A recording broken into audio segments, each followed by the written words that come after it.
وہ سیدھے ہاتھ کو کہتے تھے یہ حملہ کرنے کے لیے، اینڈ سیکنڈ ہاتھ جو ہے وہ ڈیفینس کے لیے۔ تو اللہ سبحانہ تعالیٰ نے یہاں پہ بتا دیا کہ اب نہ تو یہ رسول اللہ صلی اللہ علیہ وسلم پر حملہ کرے گا، اور نہ ہی یہ اپنے آپ کو ڈیفینس میں مطلب ڈیفینڈ کر سکے گا۔ اچھا، لہب جو ہے، یہ میں نے آپ کو بتایا تھا نا کہ ابو لہب جو تھا اس کو خود ہی سے پسند تھا یہ جو نام اس نے رکھا ہوا تھا۔ ابو لہب جو تھا نا، یہ بڑا بزدل آدمی تھا۔ تبت یدا ابی لہب وتب ہم دیکھ رہے تھے، اور ہم نے تبت کو دیکھا تھا۔ مزے سے سنیے کہ اللہ سبحانہ تعالیٰ نے یہاں پہ انقطاع کا لفظ نہیں استعمال کیا، ہلاک کا لفظ نہیں استعمال کیا۔ تو تبت کہتے ہیں کہ ایسی موت کو جو کسی چیز کو ڈسٹروائے کرتا ہے نا کوئی چیز، تو وہ سلولی ڈسٹروائے کرنا کسی چیز کو، آہستہ آہستہ آہستہ آہستہ کوئی چیز ڈسٹروائے ہو جاتی ہے۔ تو جب یہ سورہ نازل ہو رہی تھی، ان کی تو یہ لینگویج تھی، دے نو کہ اللہ سبحانہ تعالیٰ یہاں پہ کیا کہہ رہے ہیں، اور صحابہ کو تو رسول اللہ کو تو پتہ تھا، ایون ابو لہب کو بھی پتہ تھا کہ یہ کیا ہے، لیکن اس کو وہ بلیو نہیں کر رہا تھا نا۔ تو یہاں پہ اللہ سبحانہ تعالیٰ نے پہلے سے ہی بتا دیا تھا کہ اس کی موت جو آئے گی وہ کیسے آئے گی، سلو والی ہوتی ہے نا، جیسے وہ ویسے مرے گا۔ اچھا، ایسا نہیں ہوگا کہ فوراً مر جائے گا، کیونکہ ہلاک کا جو آتا ہے نا، کسی کو جیسے گولی مارے تو ایک دم سے کوئی مر جائے، اس کے لیے ہلاکت کا لفظ آتا ہے۔ انقطاع ہم پڑھتے ہیں قرآن میں، آپ پڑھیں گے یہ بھی لفظ، تو وہ آتا ہے مطلب ریگولر جیسے مرنے کے لیے، لیکن قطع ہوتا ہے ٹکڑے ٹکڑے کر کے کسی کو مار دینا۔ تو یہاں پہ آپ دیکھیے کہ اللہ سبحانہ تعالیٰ نے اتنی خوبصورت اس کی پلیسمنٹ آپ دیکھیے گا، اور پھر آگے تبت یدا، دو ہاتھ، ٹھیک ہے۔ اب دو ہاتھ کو آپ یہاں پہ دیکھیے گا کہ ہاتھ جو ہے نا، ہاتھ عربی زبان میں ایک تو عزت کی نشانی سمجھے جاتے ہیں، وہ لوگ سمجھتے ہیں، یہاں پہ اللہ سبحانہ تعالیٰ نے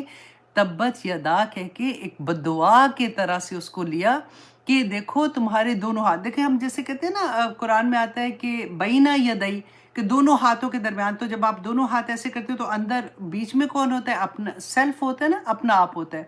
تو یہاں پہ اللہ سبحانہ تعالیٰ نے یدا کا جو لفظ استعمال کیا کہ تم پورے کا پورا اس کی جو ذات ہے نا وہ ڈسٹروائے ہو جائے گی، پوری کی پوری آہستہ آہستہ ڈسٹروائے ہو جائے گی۔ اور پھر اس کے علاوہ عرب جو تھے نا، وہ سیدھے ہاتھ کو کہتے تھے یہ حملہ کرنے کے لیے، اینڈ سیکنڈ ہاتھ جو ہے وہ ڈیفینس کے لیے، وہ جیسے تلوار پکڑتے ہیں اور دوسری شیلڈ نہیں پکڑی ہوتی ہے۔ تو یہاں پہ اللہ سبحانہ تعالیٰ نے، مفسرین نے دیکھے جب ڈگ کیتے ہیں نا اس کے میننگز میں، تو وہ کہاں سے وہ اس کی، میں نے جیسے آپ کو پہلے بھی بتایا تھا کہ تفسیر کوئی نئی نہیں ہوتی ہے۔ میں آپ کے سامنے اگر تفسیر رکھ رہی ہوں تو وہ آلریڈی ڈن ہے، یا تو اس کی تفسیر قرآن سے ملتی ہے، قرآن میں سے دیکھیں گے، یا رسول اللہ صلی اللہ علیہ وسلم سے کہ ان کے احادیث سے، یا پھر جو مفسرین نے انہی میں سے ڈگ کر کے جو تفسیر بیان کر دی ہے نا، وہاں سے بندہ لیتا ہے کہ اچھا، او مائی گاڈ، اس کے یہ بھی میننگ ہو سکتے ہیں، او مائی گاڈ، اس کا یہ بھی مطلب ہے۔ تو اللہ سبحانہ تعالیٰ نے یہاں پہ بتا دیا کہ اب نہ تو یہ رسول اللہ صلی اللہ علیہ وسلم پر حملہ کرے گا، اور نہ ہی یہ اپنے آپ کو ڈیفینس میں مطلب ڈیفینڈ کر سکے گا، اور دونوں ہاتھ اس کے تباہ ہو گئے، مطلب دونوں طرح سے پورے کا پورا یہ تباہ ہو گیا۔ اچھا، دین اور دنیا جو اس کے سب تباہ ہوئے تھے، تو اس کے بارے میں یہاں پہ آتا ہے کہ جیسے ابی کا لفظ آپ دیکھیں، تبت یدا ابی،